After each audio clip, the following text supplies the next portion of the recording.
회초리라는 단어를 알고 계시죠? 저희가 요즘엔 잘 쓰는 말은 아니고 이제 가정에서 사라진 지 오래됐고 또 심지어 학교에서도 이제 회초리 비슷한 것들을 들지 못하는 그런 시대가 됐는데 그 회초리의 원래 그 목적이 잘못된 것을 바로잡기 위해서 이제 약간의 통증을 유발시키면서 정신이 바짝 들게 만들면서 그렇게 하는 효과들이 있잖아요. 그래서 원래 회초리라는 말이 원래 이게 한자로는 원래 표현되는 게 아니고 순수 한국말이거든요. 근데 이거를 한자로 쓰는 경우가 있어요. 돌릴 회자 해가지고요. 돌아오게 하는 거다. 그런 의미로 쓰기도 해요. 그래서 회초리라는 말. 원래는 한국말인데 이걸 때려갖고 돌아오게 한다. 그런 의미가 있는데 그걸 맞는 경우, 이제 그 자녀가 돼서 맞는 경우에는 이제 굉장히 고통스러운 거지만 때리는 경우는 어떨까요? 재미있을까요? 탁 때려 소리도 탁 달라붙고 하니까 그 2009년에 그 한국에 있는 기도 신문이 많은데 그 중에 한 신문에 7월 15일자 신문에 이런 기사가 있었어요. 피 멍든 어머니 종아리 진실로 인도 이렇게 이제 써 있는데 타이틀이 이것은 이제 실제로 그 한국 기독교 장로회, 그러니까 저희하고 좀 흐름은 달라요. 약간 자유주의적인 계통에 있는데 한국 기독교 장로회, 기장이라고 부르는 그 속한 교회 중에 이제 큰 교회 하나가 있어요. 경동교회라고. 그 교회를 목회하시고 은퇴하신 박종화 목사님, 여기 사진에 나와 있는 분인데 저분이 이제 은퇴하시고 나서 CTS라고 하는 방송국이 있거든요. 그 방송국에서 이제 인터뷰를 했어요. 그런데 거기에 이제 보통 어머니에 대한 것을 다루는 그런 곳이에요. 어머니에 대한 기억 같은 거 나눠주고 이런 곳인데 거기에 그분이 출연하셔가지고 어머니에 대한 기억을 이제 당시가 이제 2009년인데 벌써 18 years ago 그때로부터 한참 전에 소천하신 어머니를 기억하면서 이제 이야기하는 내용이에요. 내용을 이제 거기다가 이렇게 기사로 간단하게 적어놓은 건데 그것이 뭐냐면은 이제 본인이 이제 부모님이 이제 그 어머니가 이제 사모님이었고 아버지가 목사님이었는데 박종환 목사님의 아버지가 근데 그 아버지가 아끼는 책 중에 이제 우찌무라 간조라고 일본에 아시는 분은 아시겠지만 일본 신학자가 있어요. 저희하고 좀 흐름은 다르지만 이제 그분이 쓴 책을 뜯어가지고 딱지를 접었다는 거지. 딱지. 집에 책이 있는데 그냥 하나 꽂아 빼가지고 했는데 그거를 이제 아무도 모를 거라고 생각하고 딱지를 접었는데 어머니가 딱지가 어디서 났냐 그랬더니 저기 어디서 났다고 이렇게 해가지고 했는데 딱지를 숨겨놓은 걸 어머니가 보게 된 거예요. 어느 날 장롱 밑에 넣어놨는데 그래서 이제 막 밖에서 재밌게 있다 딱 들어왔는데 어머니가 갑자기 그 쌀이나무 회초리 하나를 딱 손에 들고 있는 거예요. 이렇게 들어왔더니 그리고 말을 하기를 종아리 걷어라 이렇게 했다고 그래요. 그래서 이제 박종환 목사님 어릴 때인데 초등학교 때 이게 종아리 딱 걷고 저기 사진처럼 올라가서 이제 맞을 걸 예상하고 무서워서 울고 불고 사정을 했대요. 그러니까 맞기 전에 이거 걷고 올라가서 잘못했어요 막 빌었나 봐요. 그때 어머니가 하신 행동이 뭐냐면 갑자기 일어나더니 자기의 종아리를 이렇게 올리고 자기를 때렸다는 거예요. 근데 이렇게 대충 때린 게 아니고 너무 세게 때려가지고 빨개지고 피멍이 들었대요. 그거를 아들이 지켜본 거예요. 자기가 맞을 거를 어머니가 맞는 거지. 그러니까 자기가 맞을 걸 예상하고 울었는데 자기에게 아무런 아픔이 없고 어머니가 아파하고 어머니도 펑펑 울었다는 거예요. 그래서 여기 제목처럼 아까 어머니의 때린 이것 때문에 피 멍든 어머니 종아리 진실로 인도해. 나를 진실로 인도했다. 내가 다시는 거짓말하지 않도록 했다. 그런 말이에요. 그래서 그때 이후로 자기가 나중에 한 번 더 맞았다는데 그 맞기 전까지 거짓말하지 않고 살려고 발버둥 쳤고 노력을 했다. 이제 그 내용을 이렇게 간증처럼 나누는 거예요. 참 감동이 있죠. 어머니가 나를 때려야 되는 상황인데 내가 분명히 잘못했으니까. 근데 어머니가 대신 맞고 있는 거예요. 그리고 이제 어머니 말씀이 이게 내 마음이다. 내가 잘못해서 그런 것이다. 내가 잘못이다. 네가 이렇게 된 거는. 그렇게 해서 때렸다. 그것이 이제 이 목사님을 마음에 큰 감동을 주고 변화를 일으키는 그 단초가 됐다. 이렇게 쓰고 있는 것이죠. 오늘 저희가 읽은 이 본문은 앞부분의 내용하고 이제 함께 제가 연결해서 설명을 드릴 건데 발람이라는 선지자가 원래 지난 시간에 제가 들은 것처럼 하나님께서 가기 원하지 않았는데 본인의 약함 때문에 하나님께 재차 기도를 했을 때 하나님께서 가려면 가라라는 식으로 이제 가라고 하셨죠. 근데 그때에 이제 그 말을 듣고 준비를 하고 떠나는 과정으로부터 이제 본문의 이야기가 시작됩니다.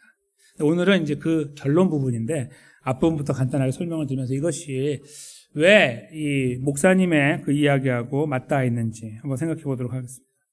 발람이 사람들과 함께 이제 가는데 나귀를 타고 거리가 멀기 때문에 나귀를 타고 시종 2명을 데리고 이제 그 사람들 뒤로 아마 따라서 간 것 같아요. 아니면 먼저 가고 따라갔는지 그렇게 가는데 이제 그 앞부분 이제 21절부터 내용을 제가 이제 설명을 드리는 거예요.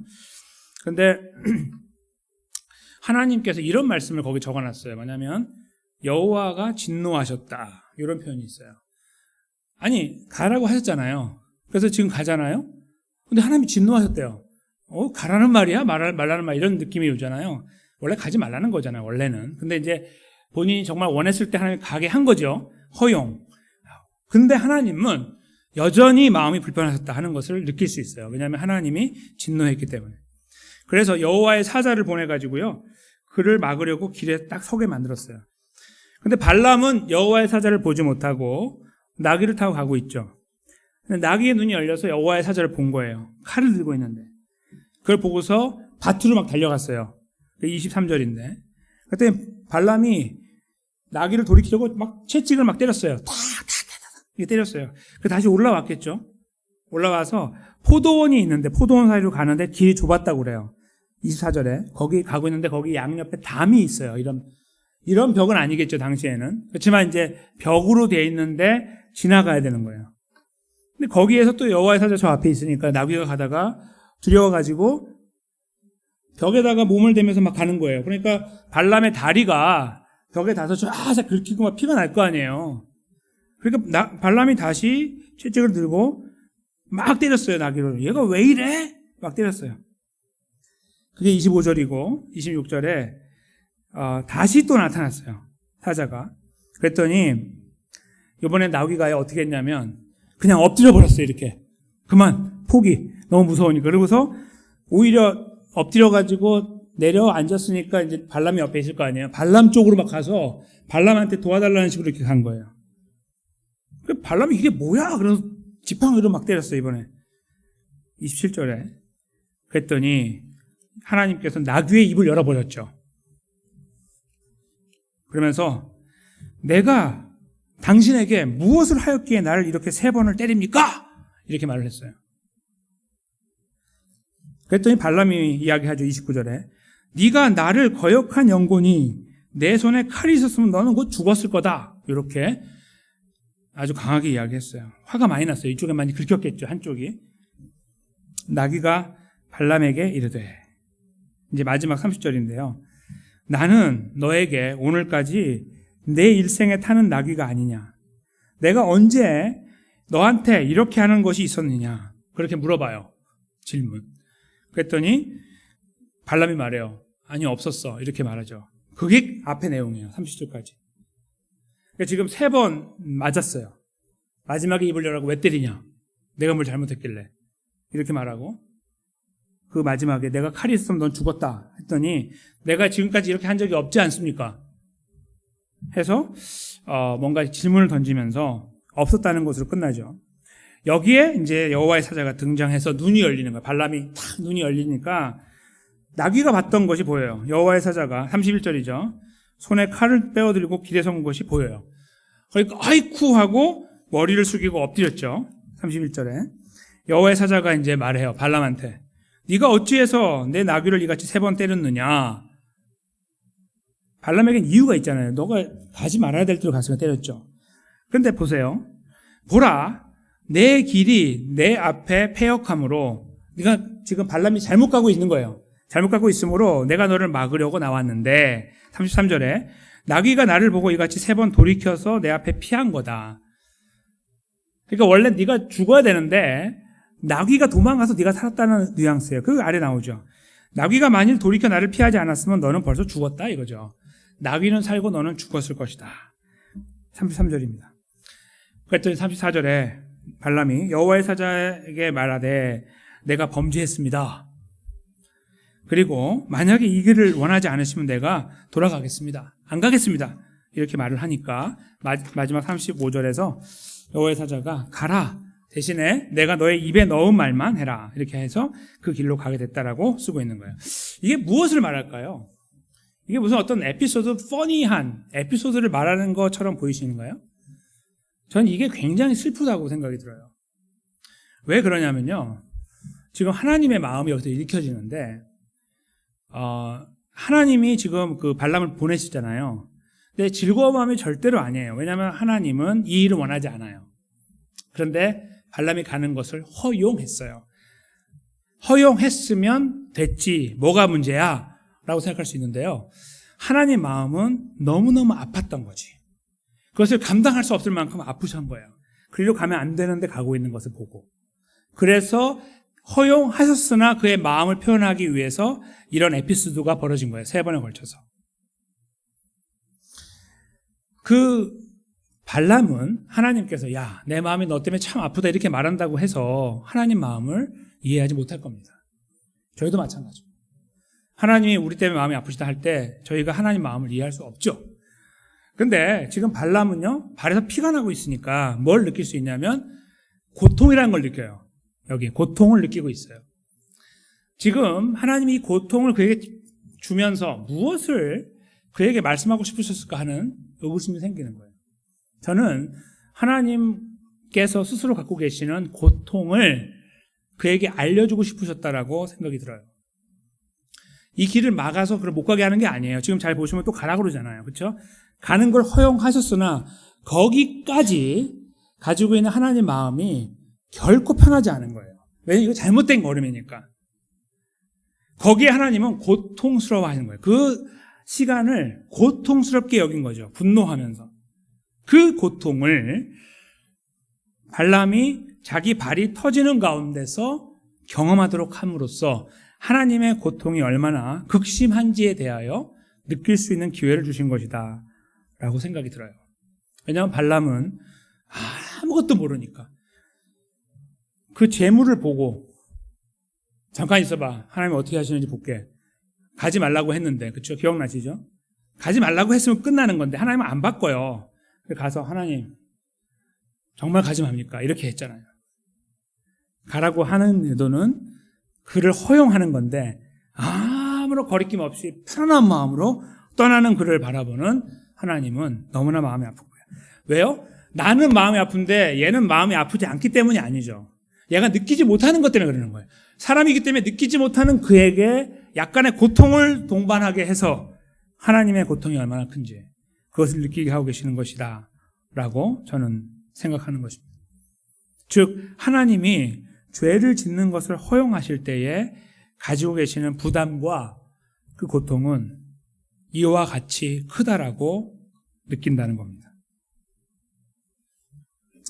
하나님 백성들은 저희들이요, 굉장히 많은 경우에 하나님이 이것은 잘못된 거라고 말씀하고 있는데도 불구하고 그 일을 해요.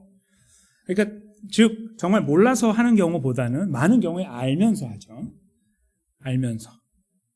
그러니까 아까 그 박 목사님이 딱지 접어갖고 하는 거 거짓말 했잖아요. 다 집어넣고 아니라고.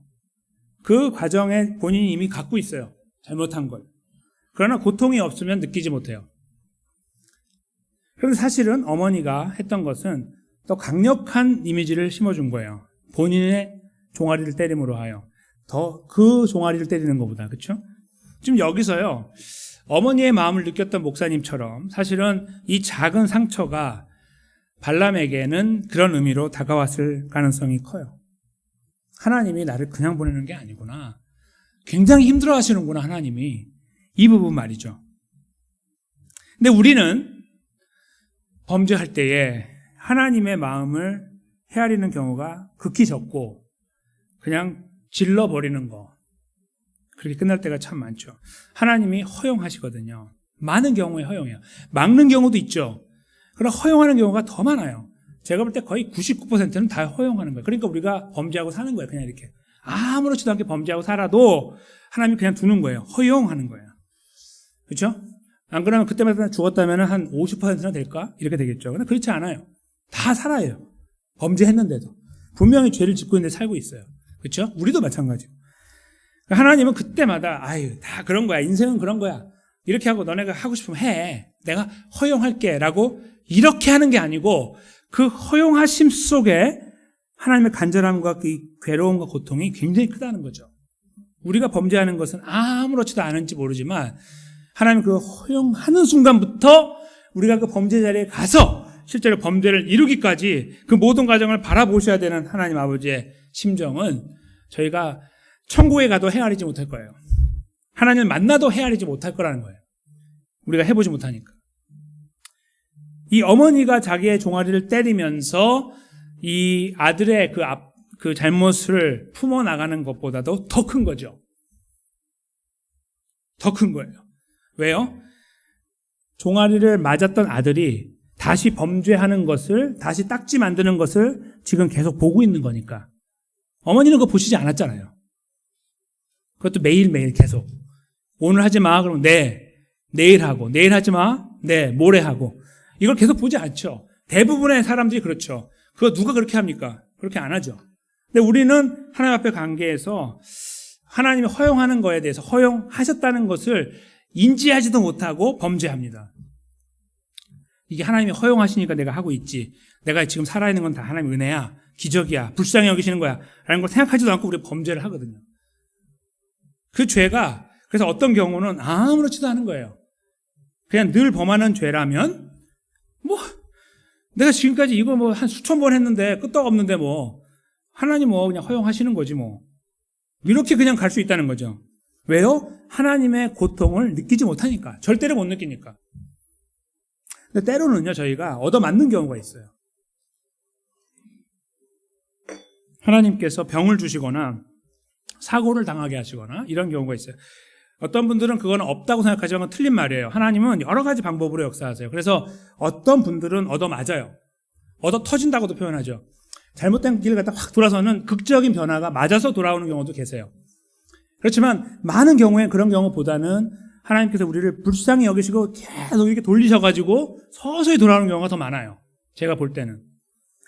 그러나 하나님은 어떤 경우든 때려서건, 그러니까 아프게 하건 그렇지 않건 다시 돌아오게 하는 것을 원해요. 즉, 그 허용함은 하나님이 편안함 때문에 준 것이 아니라 너무너무 괴롭지만 그가 그리로 가고자 하는 그 뜨거운 그 자유의지에 대해서 허용하고 있기 때문에 오는 아픔이라는 거예요. 그러니까 그것이 너무 크기 때문에 어찌할 수 없는 그 뜨거운 아픔과 고난을 하나님께서 계속 감수하고 계시는 거죠. 그래서 그것을 때로는 저희가 느낄 수 있도록 기회를 주셔서 아이쿠나 내가 잘못했구나라고 느끼면서 하나님께 돌아갈 수 있는 기회를 주시는 것이죠. 그러나 제가 볼 때 많은 경우에 우리는 그렇게 매를 맞지 않습니다.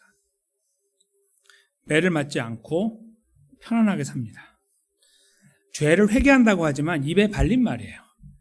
회개가 너무나 쉽고 그냥 뭐 이렇게 종이 뒤집는 것처럼 확 뒤집으면서 그냥 끝나는 거죠.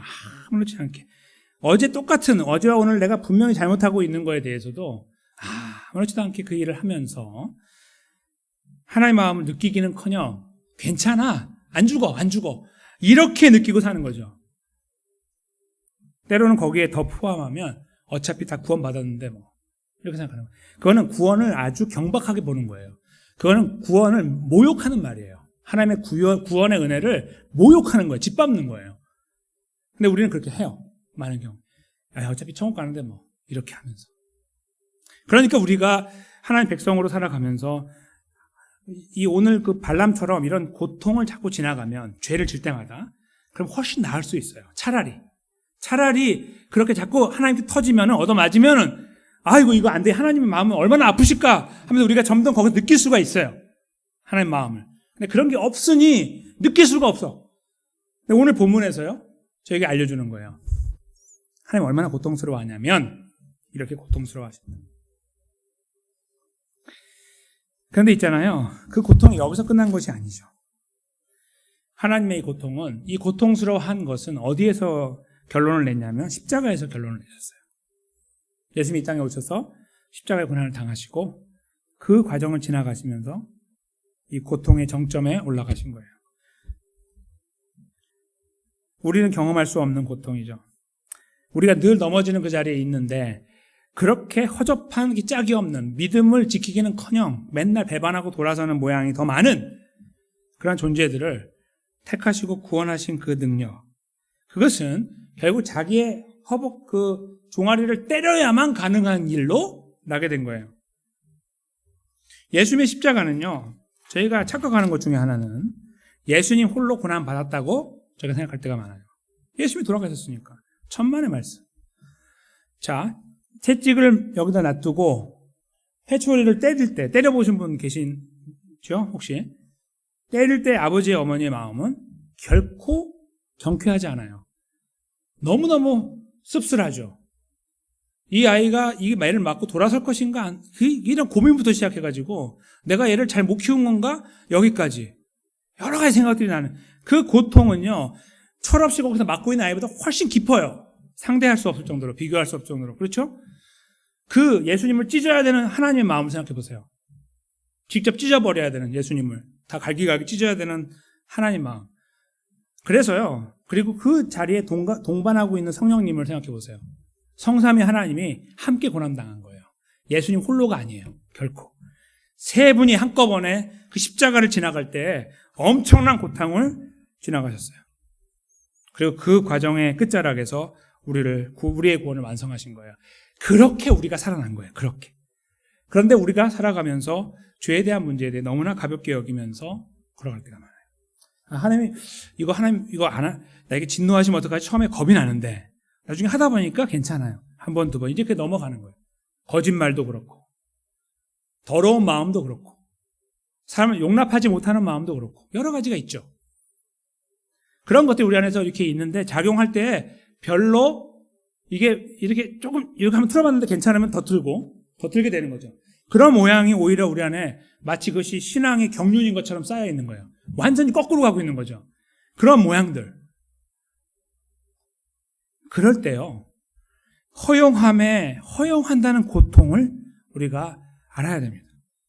그것은 십자가를 지나가셨던 성삼위 하나님의 그 고통 속에 담겨 있고 여전히 오늘 우리의 삶 속에 담겨 있는 거예요. 여전히 주님께 등을 돌리고 걸어가고 있는 우리들의 마음 속에, 삶 속에 담겨 있다는 말씀이에요. 하나님 아버지께서 고통당하는 채찍을 때려갖고 죽이신 예수 그리스도를 그 자리에 놓을 수 없으셨죠. 그래서 고통의 자리라고 표현하는 그 자리에서 우리를 일으키셨다고 말씀하신 내용이 사도행전 2장에 나와요. 여기 앞에 적어드린 거. 이 말씀을 저희가 한 목소리로 읽어보도록 하겠습니다. 사도행전 2장 24절입니다. 하나님께서 사망의 고통을 풀어 살리셨으니 이는 그가 사망에게 매여 있을 수 없었음이라. 아멘. 네, 예수님을 살리셨다는 말이에요. 그런데 십자가에서 그렇게 안 하고 특별히 여기에서는 사망의 고통이라고 쓰고 있습니다. 즉 고통을 강조하고 싶은 거예요. 예수님이 당하신 고통을 강조하고 싶은 거예요. 저희는 절대로 느낄 수 없는, 흉내낼 수 없는 고통, 그 고통 속에 계신 예수 그리스도를 풀어서 살려서 사망에서 일으키셨다고 말씀하고 있는 거예요. 우리를 구원하시기 위해서. 바로 이 고통의 자리에 서 계셨던 예수님은 오늘날도 우리가 아무렇지도 않게 길을 벗어나는 순간마다 느끼고 계실 거예요. 그냥 아이고 저 녀석이 또 그러네, 이것이 아니라 그때마다 가슴을 쥐어짜고 각자를 향해서 너무너무 아파하시는 모습으로 서 계실 거란 말씀이죠. 그냥 내가 너를 위해서 어떻게 했는데 네가 그렇게 해, 그 정도의 아주 얄팍한 말씀이 아니고 그냥 우리를 너무나 너그럽게 보고 계시는데 그렇게 안 갔으면 좋겠는데 가고 있는 모양을 바라보실 때 오는 말할 수 없는 고통 말이에요. 그냥 너가 어떻게 그럴 수가 있어, 은혜를 받았는데, 그런 거는 아무것도 아니에요. 그런 표현들은 인간적인 표현이죠. 그렇죠? 하나님은 그런 것들로 우리를 바라보시겠어요? 그렇지 않아요. 묵묵히 바라보시는데 너무나 힘드신 거죠. 고통.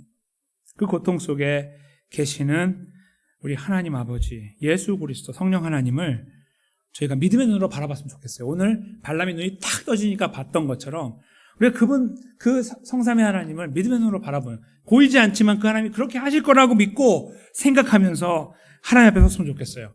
하나님 앞에 섰을 때마다 그냥 두려워서가 아니라 너무 감사한데 내가 감당할 수 없으니 하나님의 은혜를 구하면서 그리로 가야 되지 않겠느냐. 우리가 그렇게 주님의 은혜를 경험하고 하나님의 은혜 앞에 서야 된다고 생각을 하는 것입니다. 오늘 하루를 살아가면서 한 주를 걸어가면서 사람과의 관계를 하면서 언행 심사를 통해서 하나님 백성인데 그렇지 못한 모습들이 우리 안에 버젓이 존재하고 있는 것, 우리가 그 범죄함 자체를 스스로 막아내지 못하죠. 그렇지만 그런 순간들이 우리 하나님 앞에 얼마나 큰 고통이고 아픔일까. 나를 너무나 사랑하시는 그 사랑 앞에서 나는 너무나 뻔뻔하게 그 자리에 서는 것이 아무렇지도 않게 여기고 걸어가는 것은 아닌가. 우리가 이런 깊은 믿음의 생각들을 생각하면서 스스로 생각하면서 말씀 앞에 생각하고 우리를 비춰보면서 하나님의 은혜를 구하고 주여 나로 하여금 다시 돌이켜 하나님 백성의 자리에 더 잘 서게 해주시고 더 힘있게 서게 해주시고 내가 주님은 그 고통하시는 모습들을 믿음의 눈으로 바라보면서 그 자리에 서는 것을 꺼려하고 자꾸 돌아서려고 노력하고 주님의 은혜를 구하게 해주십시오. 우리가 이렇게 함께 기도하면서 우리들의 걸음을 추스려야 되는 것이 아닌가 생각을 합니다. 바로 발람이 이 여호와의 사자를 만난 이후에 그가 완전히 변해서 저희가 다음에 살펴보겠지만 완전히 변한 모습으로 이 고통을 알았기에 완전히 변한 모습으로 어떻게 살았는지를 우리가 보게 되는 바로 그런 모습으로 저희가 하나님 백성의 걸음을 걸어갔으면 좋겠습니다. 다시 한번 그 자리에 예수님을 의지해서 성삼위 하나님을 의지해서 아름답게 세워지는 한 분 한 분의 걸음이 되시기를 예수님의 이름으로 간절히 축원합니다.